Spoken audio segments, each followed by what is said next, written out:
Hello everyone, welcome back once again. Way to English. Way to English हमें English की तरफ लेके जा रहा है धीरे धीरे और आई होप आप लोगों की ग्रामर के साथ साथ पेडागॉजी और वोकैबलरी भी अच्छी हो जाएगी। एग्ज़ाम्स हमारे कभी भी हों बट हमें अपनी पढ़ाई कंटिन्यू रखना है। So let's start the video.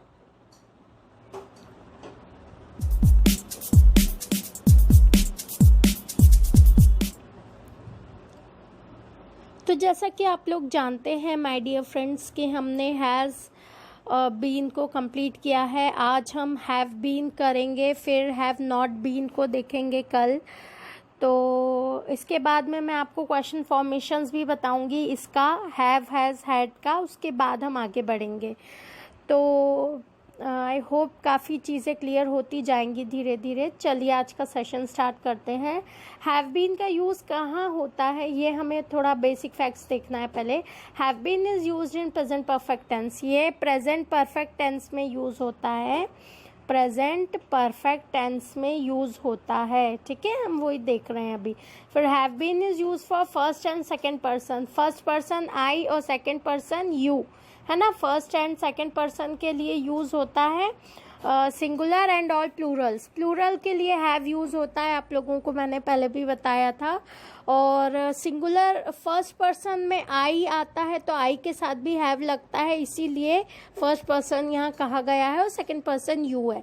और सिंगुलर और प्लूरल, तो सिंगुलर आई और यू के लिए यूज़ होता है और बाकी फिर सभी प्लूरल्स के साथ हैव का यूज़ होता है। इसके बाद में है the present perfect tense refers to an action that begin at some time in the past and is still in progress. ये हमने जो पहले हैज़ में देखा था उसके साथ भी यही था कि पहले पास्ट में कोई काम शुरू हुआ है और वो अभी कंटिन्यू है, अभी भी चल रहा है। ये चीज़ एक्सप्लेन करता है हैव बीन भी और हैज़ बीन भी। तो ये चीज़ कॉमन है हैव और हैज़ में। बस डिफरेंस जो है वो ये है कि हैज़ का प्रयोग हम सिंगुलर के लिए करते हैं और हैव का प्रयोग हम प्लूरल के लिए करते हैं। हैज़ को हम थर्ड पर्सन के साथ यूज़ करते हैं, हैव को हम फर्स्ट और सेकंड पर्सन के साथ यूज़ करते हैं।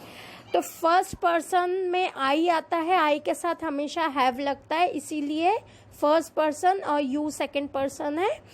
तो सेकंड पर्सन के साथ भी यू के साथ में और आई के साथ में हैज़ का प्रयोग कभी नहीं होता।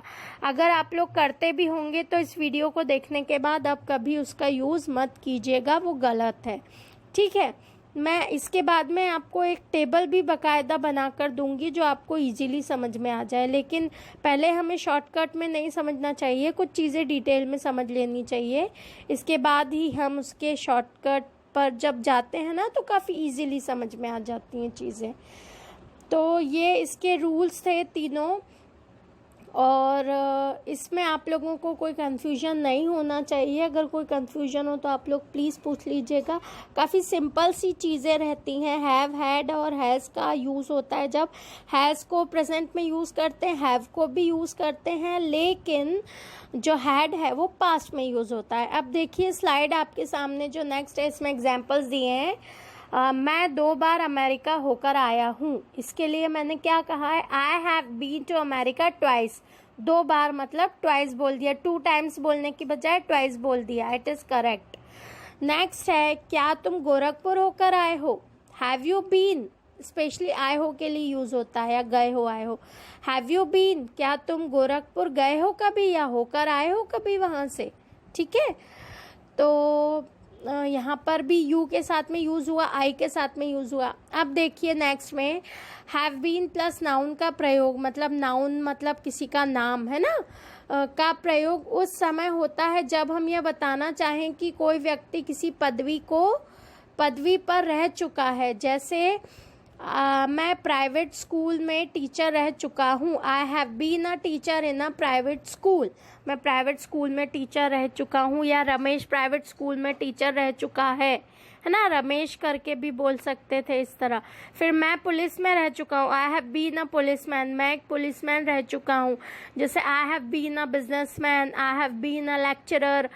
तो जो प्रेजेंट टाइम मतलब पास्ट टाइम में जो चल रहा था, है ना, और वो फिनिश नहीं हुआ है अभी, बट एक उपाधि के लिए भी बीन का यूज़ किया जाता है ना।